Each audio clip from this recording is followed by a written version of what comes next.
तो स्वागत है आपका हमारी एक और नई वीडियो में।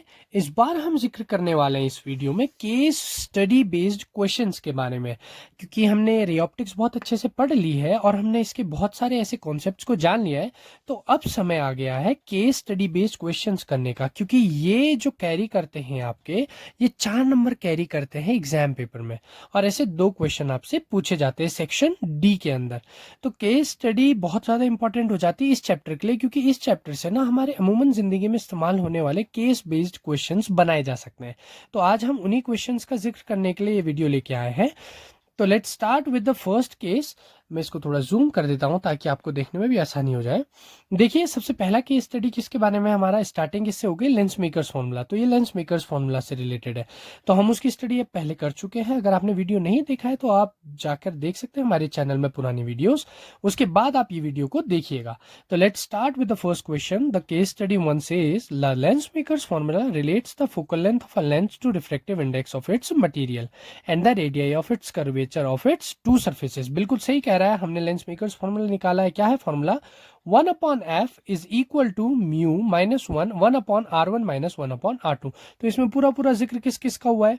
रेडियस ऑफ कर्वेचर का हुआ है, जो कि 2 सरफेसेस, जो भी लेंस, थिन लेंस की हमारी जो 2 सरफेसेस हैं उनका r1 एंड r2 है। Then refractive index of that lens and the focal length. आगे पढ़ते हैं। This formula is used to manufacture a lens of particular focal length from the glass of a given refractive index. For this reason it is called the lens maker's formula. चलिए ठीक है, question हमने पढ़ लिया है, case study हमने पढ़ ली है कि क्यों लेंस मेकर फॉर्मूले को हम लेंस मेकर्स फॉर्मूला कहते हैं, ताकि हम उससे अपने डिजायर्ड फोकल लेंथ का क्या मैन्युफैक्चर कर सकते हैं, एक लेंस को मैन्युफैक्चर कर सकते हैं। अब इससे रिलेटेड ये देखिए, पीछे अच्छा सा एक डायग्राम भी दे दिया है। इसमें जो फिगर हमें दे रखी है सारी चीज़ों को समझा रही है। फिगर को आप बहुत अच्छे से पढ़ेंगे, वहाँ पे को क्वेश्चन को बहुत अच्छे से पढ़ना है, और केस स्टडी में जो भी लिखा है उसको अच्छे से पढ़ना है, क्योंकि कितना क्लू तो हमें वहीं से मिल जाता है। अच्छा ठीक है, आगे पढ़ते हैं। सबसे पहला क्वेश्चन पढ़ते हैं इसका। For a plano convex lens of radius of curvature 10 centimetre, the focal length is 30 centimetre, the refractive index of the material of the lens is. तो इस पे क्या मांग लिया? Refractive index of the lens. ठीक है, मैं सारी पर्टिकुलर चीजों को यहाँ पे को नोट डाउन कर लेता हूँ। देखिए, क्वेश्चन करने का तरीका आप बिल्कुल वैसे ही करिए जैसे मैं यहाँ पे को आपको करके दिखाऊंगा, क्योंकि it becomes very important for us जब हम बोर्ड्स में क्वेश्चन कर रहे हैं तो कैसे अपने आंसर को रिप्रेजेंट करें। देखिए, सबसे पहले हम कोई आंसर नंबर 1 लिख लेते हैं, इसका सोल्यूशन कैसा आएगा वो चेक करेंगे। जब भी हम आंसर नंबर 1 क्या कह रहा है हमारा, गिवन लिख लेते हैं। हमें क्या क्या चीज़ें गिवन है इस क्वेश्चन में, गिवन हमें जो जो चीज़ें हैं। सबसे पहली चीज़ इसने बोल दिया radius of curvature of a plano convex lens. अब देखिए, प्लेनो कॉन्वेक्स लेंस क्या होता है?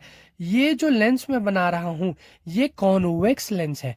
प्लेनो कॉन्वेक्स लेंस क्या कहेंगे, एक बार और थोड़ा अच्छे से बना लूँ। ये देखिए ऐसा है ना, ये बीच वाला नहीं है। और प्लेनो कॉन्वेक्स लेंस कैसा होता है? वन साइड उसका क्या होता है, प्लेन होता है, और दूसरी साइड से क्या होता है, वो कर्व्ड होता है। इसको हम कहते हैं प्लेनो कॉन्वेक्स लेंस, जिसकी एक साइड क्या है, प्लेन है। तो देखिए, इसमें तो R1 और R2 दो अलग अलग होते हैं हमारे। एक है R1 तो दूसरा है R2। इसमें क्या होगा भैया, इसमें एक्सक्यूज मी प्लीज, इसमें एक तो R1 कहलाएगा, जो दूसरा है R2, ये R2 इस पे क्या होता है, प्लेनो कॉन्वेक्स लेंस का इनफाइनाइट होता है। तो ये नॉलेज आपको याद रखनी है उस समय। अच्छा ठीक है, तो R2 क्या होगा हमारा, इन्फिनिटी होगा। R1 हमें दे रखा होगा क्वेश्चन में। तो प्लेनो कॉन्वेक्स लेंस का कॉन्सेप्ट हमें समझ में आ गया, जिसकी एक साइड प्लेन और दूसरी साइड कर्व्ड होती है।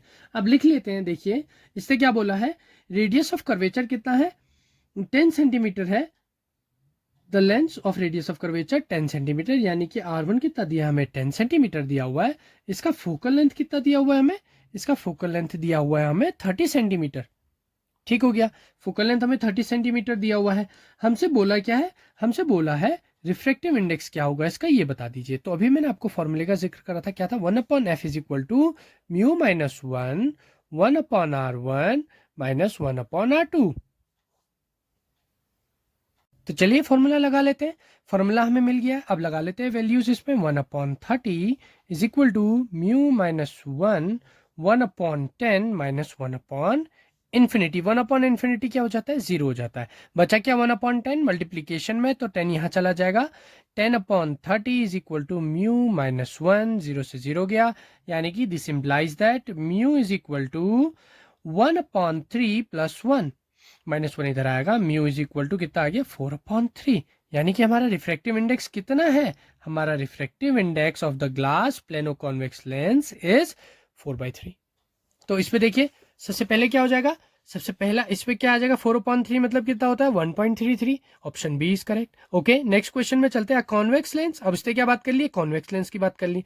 Of focal length 20 centimetre is placed in contact with the diverging lens of unknown focal length.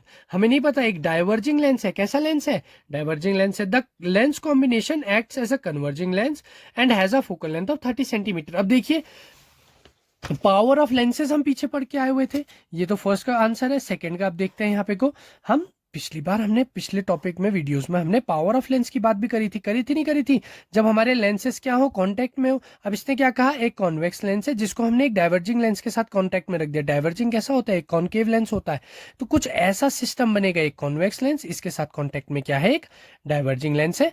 हमें इस लेंस की फोकल लेंथ तो दे रखी है, कॉन्वेक्स लेंस की फोकल लेंथ कितनी दे रखी है हमें 20 सेंटीमीटर दिया हुआ है, तो ये तो हम पॉजिटिव रखेंगे। इसकी हमें क्या करना है, फोकल लेंथ को निकालना है। उसने इस कंबाइन की जो फोकल लेंथ है वो कितनी दे रखी है हमको 30 सेंटीमीटर दे रखी है। तो कैसे निकालेंगे, हमें कॉन्सेप्ट पता है कि power, net power is equal to sum of the power, and power is equal to 1/f, यानी कि 1 total focal length is equal to 1/f1 plus 1/f2।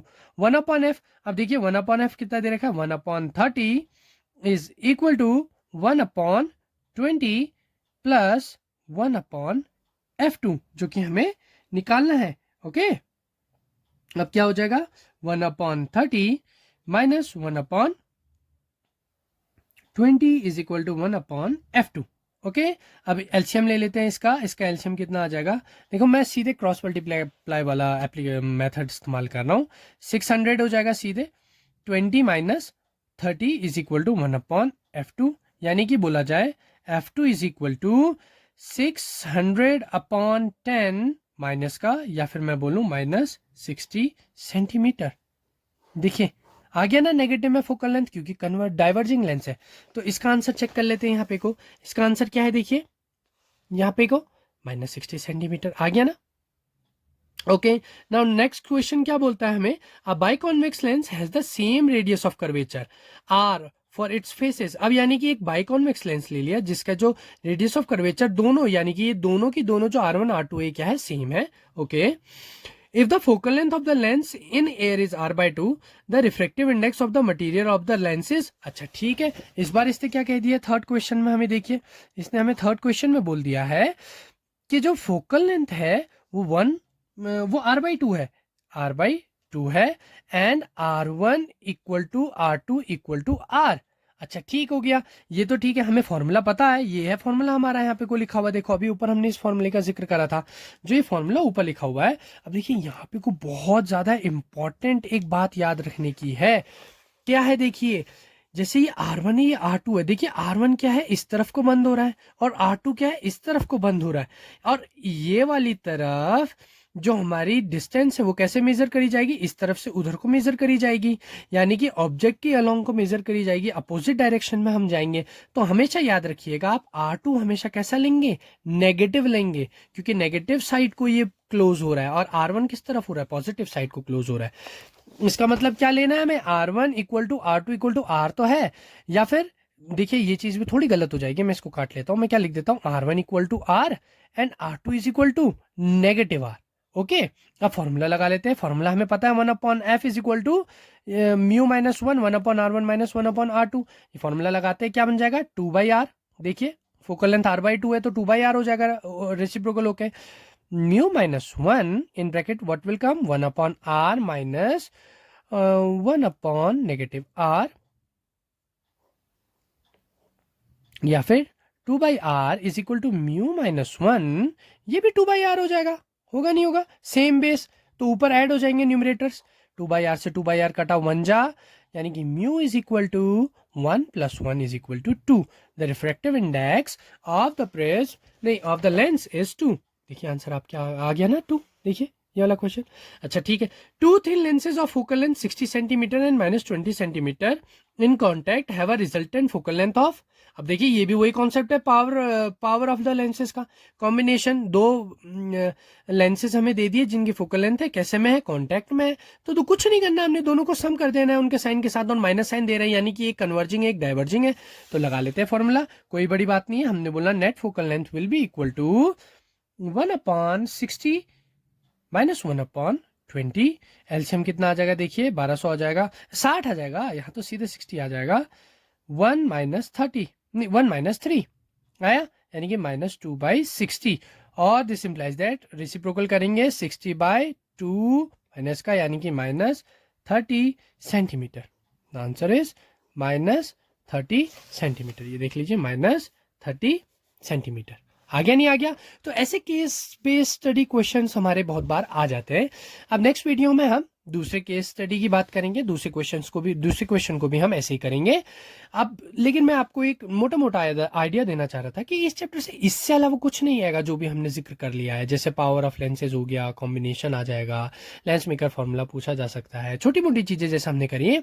ऐसे ही मैं आपका एक्सपीरियंस बढ़ाने के लिए कुछ और क्वेश्चन लाता रहूंगा। ऐसे ही आप वीडियोस के साथ जुड़े रहिए।